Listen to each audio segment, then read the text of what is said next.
con Fernando Tuesta Soldevilla y le damos la bienvenida a Exitosa Perú. Bienvenido, Fernando. Tal, ¿cómo estás, Karina? Es por si acaso una columna del diario El Comercio el día de hoy. Muy bien, muchísimas gracias. Y sí, es poquísimo tiempo. Además, me llama mucho la atención esto que pone aquí, que dice fue un mal candidato y es ahora un mal presidente. Y nos lo está demostrando con creces. ¿Qué hacemos con un mal presidente? Bueno, hay quienes les corresponde hacer un poco más, ¿no? Para empezar, exigirle que tome las decisiones más adecuadas y correctas. Eso se le ha dicho en realidad a lo largo de este medio año. No han correspondido, pero hay que seguir exigiendo. Esto se traduce también en opinión pública. Lo segundo es, creo que en este momento debe estar pensando ya en su gabinete, un gabinete que lamentablemente hay preocupación.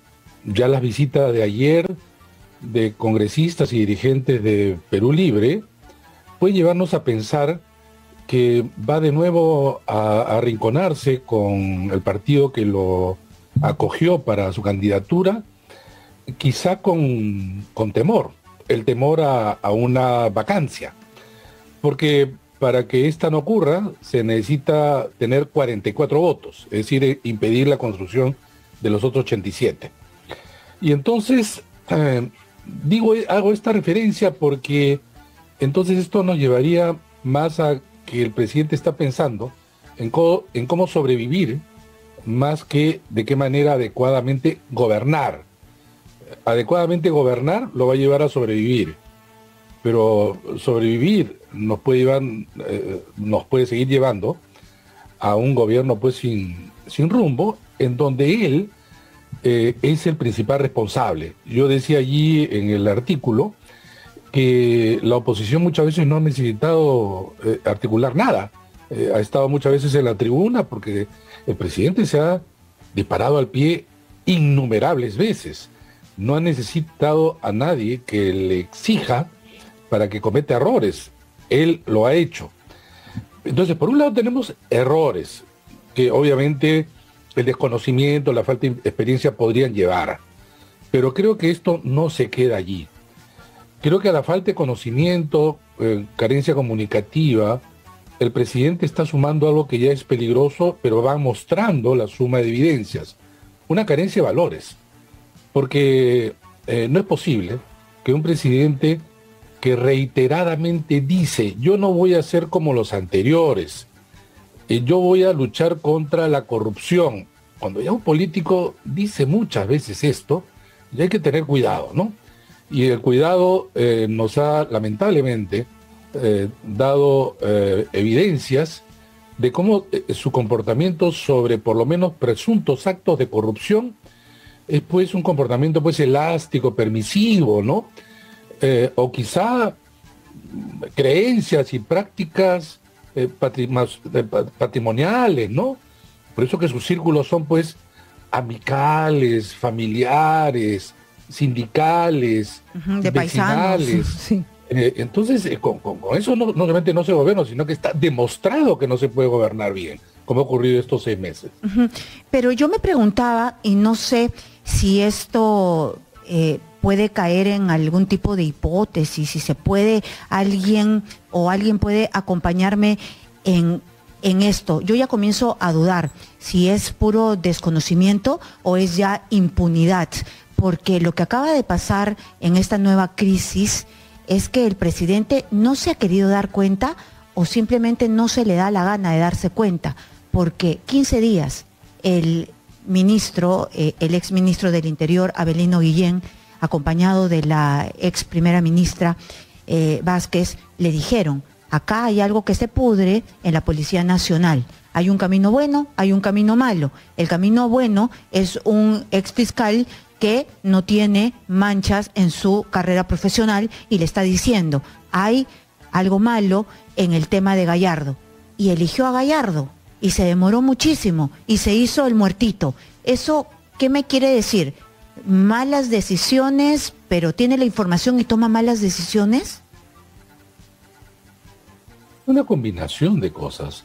Es una combinación de cosas, pero justamente, Karina, lo que yo argumentaba, es decir, ya no es solamente un tema de desconocimiento y falta de experiencia, es también un problema que linda en los lados oscuros del poder.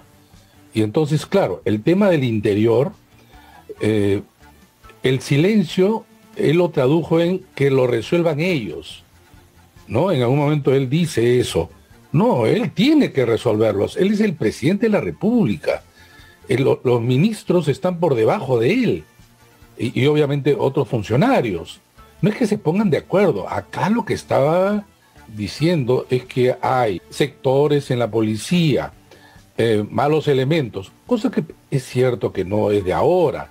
El sector interior lamentablemente viene arrastrando de décadas aspectos realmente preocupantes y otros podridos.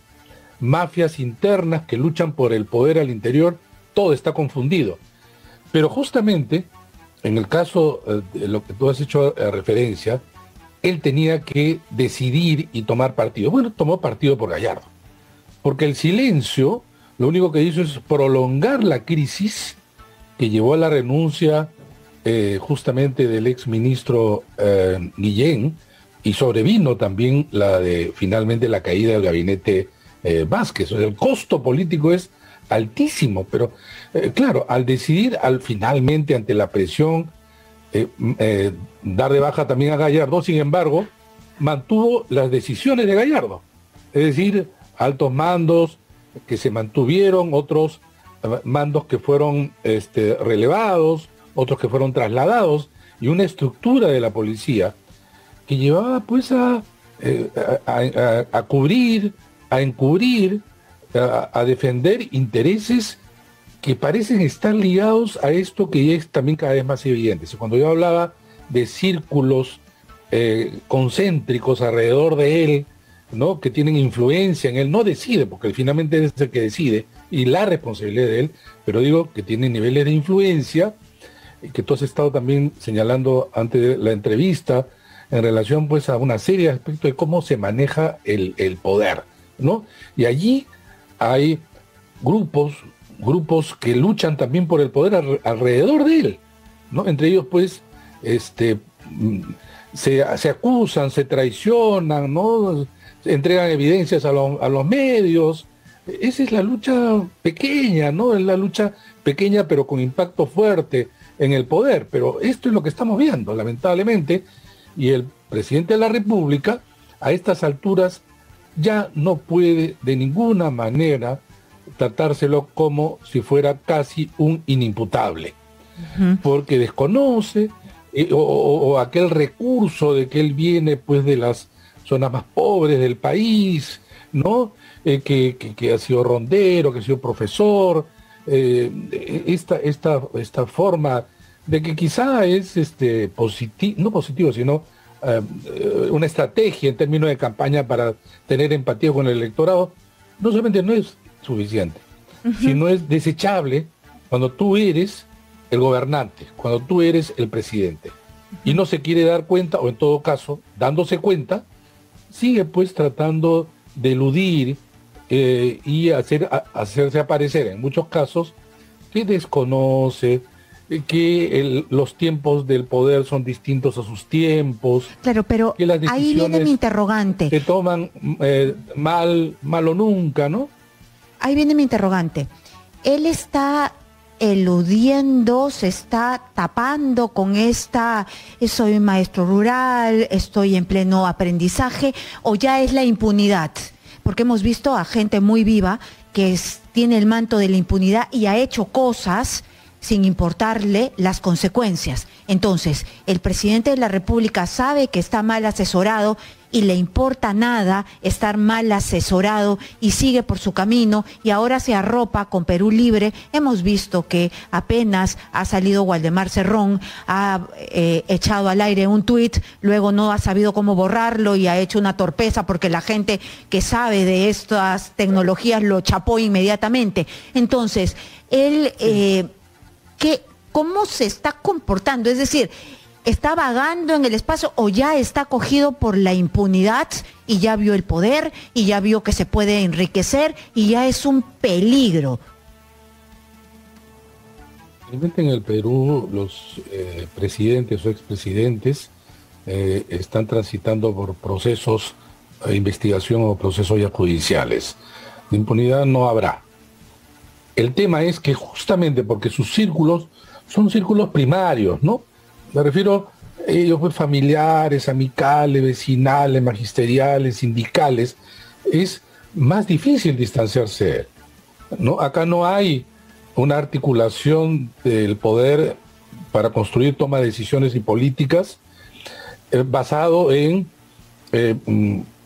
un partido con un norte, sumado a profesionales y técnicos que conocen de la gestión pública, de los sectores, ¿no? Entonces, donde una cosa es eso y otra cosa es las relaciones más personales. No, acá se confunden, ¿no? Todas las cosas.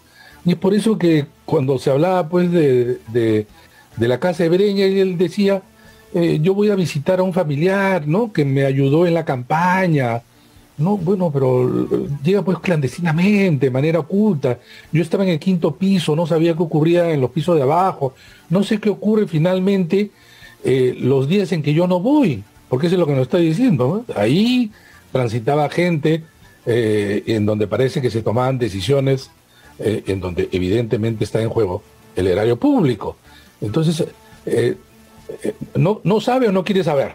No sabe o no quiere saber. En cualquiera de las cosas es el principal responsable. Él es el responsable, claro, él es el responsable, aunque no sepa o aunque se quiera tapar los ojos. Entonces, si tenemos un presidente de esas características, un presidente así, está capacitado para llevar las riendas de nuestro país, un presidente así, con tantas falencias, ¿puede terminar su mandato si se dispara a los pies, como usted me ha dicho, a cada rato?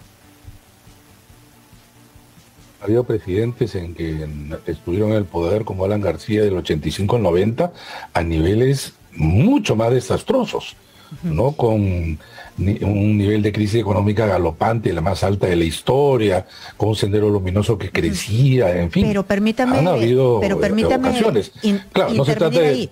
Claro, pero permítame intervenir ahí. Que por lo pero tanto los tiempos se han cambiado, no se trata de que justifica, ni mucho menos. Claro, pero los tiempos han cambiado porque ahora la tecnología es tan abrumadora, las redes sociales y todo, ¿no? Entonces ahora todo se hace tan grande.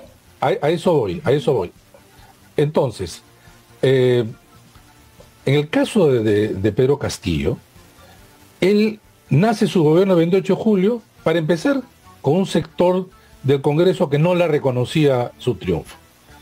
Y él, siendo esto una situación desventajosa, él aportó lo propio, y lo propio ha sido todo lo que hemos visto. El principal responsable es él. ¿Que ha tenido una oposición recalcitrante? Sí, sin duda. Todos los gobiernos tienen oposiciones. ¿O creerá que esto se navega en aguas pues tranquilas? De ninguna manera. Más todavía en un país con una crisis económica, sanitaria, de todo, ¿no? Entonces, es muy cuando un país, o en todo caso, cuando una pregunta se extiende, si llegará a terminar el mandato, ya el mandato está en riesgo. ¿Desde cuándo nos preguntamos nosotros si un presidente va a terminar su mandato? No hace mucho, del 2016, en donde Fuerza Popular tenía 73 congresistas, hizo lo indecible para sacar a Kuczynski, y a partir de ese momento todos los presidentes son precarios. Y ahora se le suma lo que hace este presidente. Y entonces, claro está, si solamente hemos transitado, Karina, 6 meses de 60, es decir, la 10ª parte, el 10% del mandato, uno puede pensar que con todo lo que estamos viendo va a llegar al 2026, el 28 de julio, para entregar el mando, cuando probablemente la pregunta, si uno se hace a la opinión pública, diría una mayoría, por lo menos dudaría que esto fuera así. Si eso es así, la situación es peor todavía para el presidente. Porque una cosa es que las élites políticas y los partidos lo quieran sacar, y otra cosa es que la gente sienta de que no es posible que él termine su mandato. Cuando existe un realineamiento fuerte, se acabó el mandato. Y ha sucedido acá, y ha sucedido en otras partes de América Latina. Muy bien, entonces todo depende también de la población, del pueblo que él tanto evoca, cuando siente que todo está deslegitimizado, aunque Claro. parezca trillado, el pueblo habla. Mira, Karina, solamente recordar, Exitosa. la caída de Merino, un gobierno de 5 días, fue por la movilización de la gente. Cuando el hartazgo en realidad impulsa a la gente a salir. Ahora quizá no estamos en ese nivel, pero se puede encaminar a ese nivel. ¿No? Se puede encaminar a ese nivel. El Congreso creo que no lo va a... Yo creo que nuestro artículo constitucional tan apelado no permite que se vaque un presidente en esta circunstancia, digo. Sin embargo, no lo hace porque sabe que la gente podría reaccionar, como sucedió con Vizcarra Merino, porque quien lo hace, que es el Congreso, está tan desacreditado como el presidente. Tan desacreditado como el presidente. Eso es lo que lo frena. Los políticos en general. Muy bien, ha quedado clarísimo. Entonces, allí queda, en las manos del presidente y del pueblo que tanto evoca, que tanto en realidad trae a colación, como usted lo dice, es su muletilla, no lo va a salvar, el pueblo es el que va a tener la última palabra. Muchísimas gracias a Fernando Tuesta, Soldevilla, politólogo de la Universidad Católica. Gracias por estar aquí. Muy bien, nosotros nos vamos a ir rápidamente a tener otro contacto.